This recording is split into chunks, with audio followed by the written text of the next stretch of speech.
Over on Jaguar Gator 8, a new college football video is out. In this video, we talk about the worst halftime show in Orange Bowl history, where in 1985, a halftime show devoted to the Peanuts comic strip was so bad that 21 people got injured from a fireworks stunt gone horribly wrong. Click the card in the upper right corner to watch. And now, on with our feature presentation. November 30th, 1980. It's week 13 of the NFL season, as we hit the final quarter of the season, and we have an absolutely critical matchup on our hands at Three Rivers Stadium between the Pittsburgh Steelers and the Miami Dolphins. This is the definition of a must-win game for both of these teams, as both of these teams are on the outside of the playoff picture if the season ended today. For the Dolphins, who sit at 6-6 and 2 games back of a wild card, a loss here would all but eliminate them from the playoff picture. And for the Steelers, who sit at 7-5 and 1 game back of the division lead and wild card, a loss here would make it a true uphill climb the rest of the way. And with the two teams tied for the division lead in the Cleveland Browns and Houston Oilers playing each other that day, meaning that one of them was going to improve to 9-4 no matter what, a loss here for the Steelers would all but end their chances of winning their 7th straight division title. Now, the game itself was rather uneventful. The Steelers defended their home field, never trailed at any point in the contest, and won it by a final score of 23-10. Franco Harris had another exceptional day on the ground, running for 116 yards and a touchdown on over 4 yards per carry. Wide receiver Theo Bell had arguably his best day as a pro, picking up 173 yards, and the defense put up another signature performance, forcing 4 turnovers and giving Miami fits all day, as the Steelers nearly doubled the Dolphins' total yardage, outgaining them 435-224 on this day. All in all, it was a great win by the Steelers, in a game that they desperately needed to have any shot at keeping their season alive and becoming the first team in NFL history to win 3 consecutive Super Bowls. But off the field, something absolutely bizarre happened during this game. Because the man you're watching right now is a running back by the name of Rick Moser. Not even 48 hours before this contest, on the afternoon of November 28th, he was a member of the Pittsburgh Steelers, getting ready to face off against the Dolphins and try to make an impact. And that day, Moser was there at Three Rivers Stadium. Except instead of playing for the Steelers, he was playing special teams for the Dolphins. Not even 2 full days after being on the team he was with his entire career, he was suiting up to play against them. And what followed was a truly strange moment, and some heated drama between 2 of the best to ever do it. This is the story behind the crazy signing of Rick Moser, and the bitter aftermath that followed between Miami Dolphins head coach Don Shula and Pittsburgh Steelers quarterback Terry Bradshaw. Before I talk about the incident in question, we need some context to understand just who Rick Moser is, and how he switched teams so quickly, even though he wanted to be in Pittsburgh, and even though the Steelers wanted to keep him around. In the 8th round of the 1978 NFL Draft, the Steelers drafted Rick Moser, a running back out of Rhode Island. He was an extremely good player, and was one of the best running backs in the Yankee Conference, where he was named an All-Conference First-Team member in 1976. For his efforts, he became just the 3rd running back in school history to be drafted, and became at the time the 4th highest draft pick ever in Rhode Island history. Now, the good news for Moser was that he enjoyed immediate success from a team perspective. In 1978 and 1979, his very first 2 seasons in the league, he made it onto the Pittsburgh Steelers, and won 2 Super Bowls, winning Super Bowl 13 and Super Bowl 14. As a side note, if you want to learn a bit more about that second Super Bowl that he won, click the card in the upper right corner. The bad news for Moser was that he was absolutely buried on the depth chart, and even though he got chances to play on special teams, when it came to actually getting carries out of the backfield, those were few and far between. It's not hard to see why. Franco Harris was one of the greatest runners in NFL history by this point, and he was in the prime of his career. If he wasn't getting the rock, then it was Rocky Bleier, who was showing no signs of slowing down as he approached his mid-30s. And if he wasn't getting the rock, then it was Sidney Thornton, the team's 2nd round pick the year before in 1977 out of Northwestern State.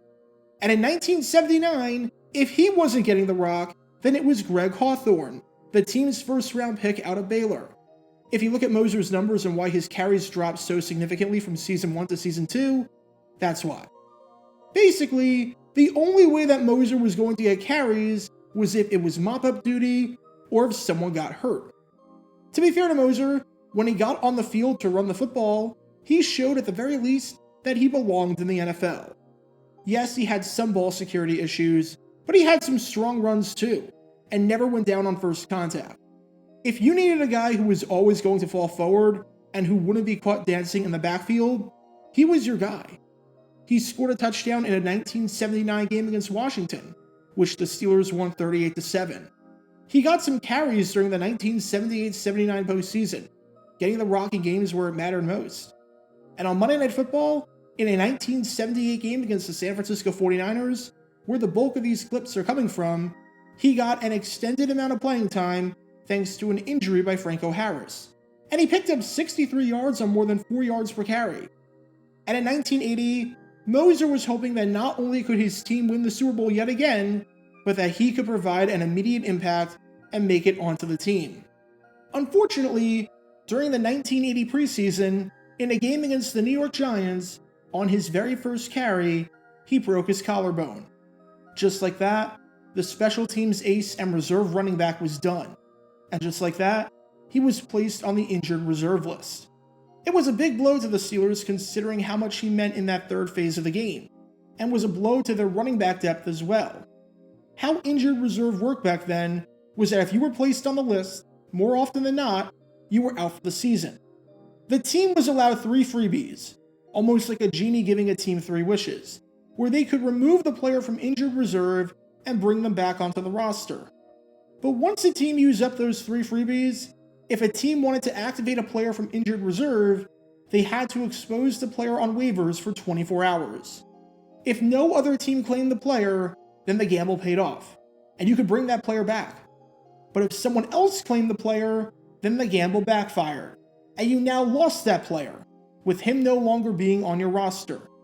In other words, if you wanted to activate a player and you didn't have any of your freebie activations left, you had to take a calculated risk to see if it was even worth it. And in 1980, the common theme for the Steelers was injuries and awful injury luck. The whole situation at the start of the preseason with Rick Moser was a pretty bad omen for how this season was going, because the Steelers were a highly talented team in 1980 that was highly decimated by injuries. In the week leading up to that Dolphins game, the Steelers suffered 3 more injuries to their starting lineup, with wide receiver Jim Smith being ruled out with a leg injury, linebacker Robin Cole being ruled out with an ankle injury, and offensive tackle John Call being ruled out with an ankle injury. If you were on the Steelers in 1980, odds are, at some point in the season, you were injured. The last thing the Steelers wanted to do entering this big game was enter shorthanded, and enter with under 45 players on the roster. So with Rick Moser healthy following the broken collarbone nearly 4 months ago, head coach Chuck Noll decided that he was going to activate him off of injured reserve. Yes, the Steelers had already used their 3 freebie activations, but what were the odds that this late in the season, anyone was going to claim Moser? Well, one team had other ideas, and that team just so happened to be the opponent that the Steelers were facing that week.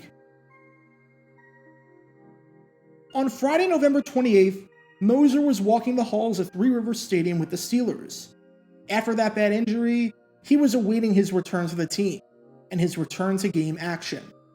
But at 3:50 p.m. that Friday, just 10 minutes before the waiver deadline, Jim Boston, the secretary for the Steelers, found Moser walking in that hallway, and Boston informed Moser of the news. He was officially claimed by the Dolphins. Chuck Noll's gamble did not pay off. After the news, Moser was absolutely devastated, even if he tried to be a good sport about it at first. He jokingly said, "I just hope they bring a bunch of helmets that will fit. The Steelers told us on Wednesday morning that they wanted to bring us back, but after practice, they told us Miami claimed us." I should note that Moser was not the only player claimed by the Dolphins in this move, as offensive lineman Tom Dornbrook was also a part of this. But even though Moser tried to put on a good face, he later said on how everything played out, "I was stunned. Then it got worse as the realization set in. I was leaving guys who were so tight with each other. I cried. No one's supposed to know that, but I did. I didn't realize how much I liked it there until I had to leave. It still doesn't register. You can't prepare yourself for something like that. For an athlete, back in 1980 when mental health awareness was not a thing at all, and where masculinity was all about not crying, to admit to the public that he cried over the news tells you everything you need to know about just how devastated he was. And he was so devastated that he actually pleaded for the Steelers to bring him back, saying that he felt like he was in limbo and talking about how his heart was still in Pittsburgh. To prove this even further, when talking about the Steelers a few days after this game, he referred to them as we. Some people scoff at fans who refer to their team in the first person, but a player referring to a completely different team than the one they play for as we just adds to the awkwardness of the entire situation, why don't you? Now, if this was just the fact that a player got claimed off of waivers, that would be one thing. Players get claimed off of waivers all the time, and it's a rather unremarkable event.